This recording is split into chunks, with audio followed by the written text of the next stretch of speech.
That's it. I can't keep quiet about it anymore. As much as I would like to, I can no longer hide or hope that no one will notice. What am I talking about? We are going to have a new baby. Yes, this is already the fifth time, and even our Yehor, this relentless raccoon rocket, will become an older brother, and I still can't believe it. And I just want to share this joy because it is truly a joy for me as well as for our whole family. On Friday, I had my second ultrasound. First, my husband and I made sure that everything was fine with the baby. After all, pregnancy at 40 is not the one at 20 and not even at 30. There are more health risks, and the awareness of this responsibility falls more heavily on my shoulders. And secondly, we found out who it is going to be. So everything is the same and not the same as before. Everything is more complicated, harder, everything is different. I don't like to attribute everything to the age, but it really plays an important role here. Fortunately, as before, I didn't have toxicosis, so I didn't have to hug the toilet. However, there was drowsiness, when during first months I literally fell asleep while sitting, helping the children with their lessons. There was and remains fatigue. This time it is more difficult for me to manage my emotions.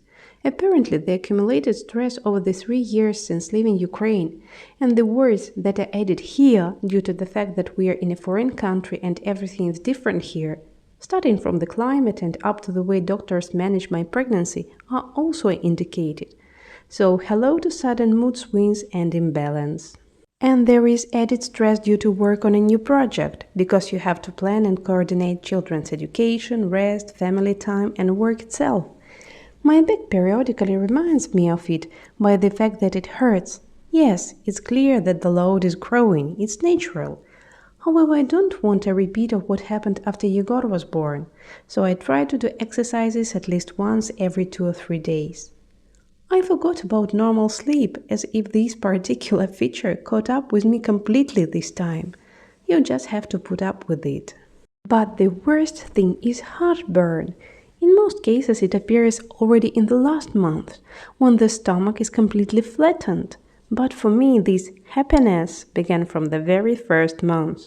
It happens because of hormones, and this is what most spoils my life every day. However, I know how to fix most of these problems.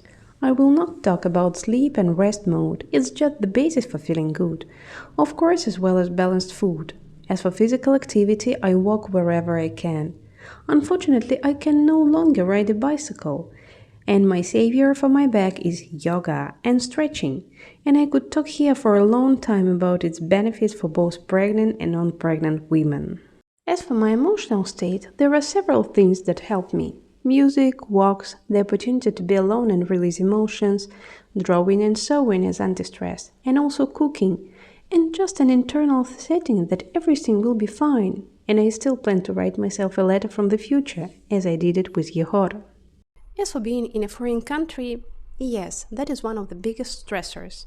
To counterpart this, you can find people to whom you can address with questions and doubts. I have two such people. Eventually, I know what it's all about, so I try to focus on the good. After all, I have so many things for the first time again, awaiting me in the nearest future. You may ask, why is this for us? Well, it's difficult to explain.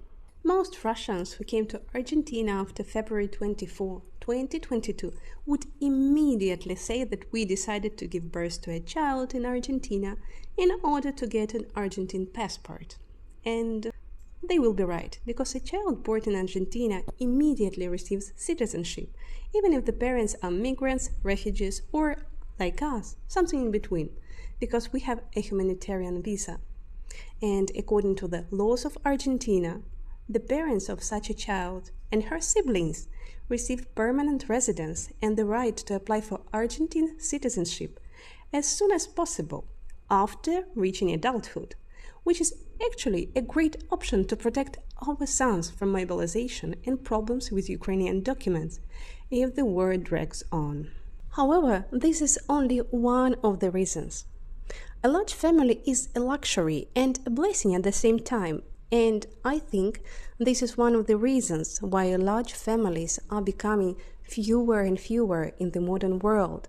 In general, my husband and I believe that family life is the coolest quest ever that life can give a person for self-knowledge and self-development. And about luxury, Argentina has traditionally had many large families with many kids, but even here there has been a tendency to have fewer children in the last few decades. Why? Everything is trivially simple, and the landlady of the apartment that we rent, who has 7 children herself, explained to us that modern families usually have a maximum of 3 children because only 5 people can get into the car. And finding a car with more seats in Argentina is problematic, and maintaining it or having 2 cars for one family is currently unprofitable and expensive for many family budgets. And we are also convinced that our children chose us themselves.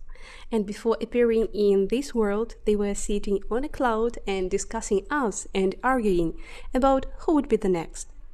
And there were also dreams and some vague premonition that Yehor was not the last one, which we turned into jokes for a long time. We even chose the name as a joke. And one our friend who is engaged in spiritual practices once told us, if you even have a name chosen, the baby will definitely come, sooner or later. And for us, despite all the arguments of reason, we simply needed time to mature to this decision, and that it was not too late. I think giving a birth to the 5th child at 40 is just right. What do you think?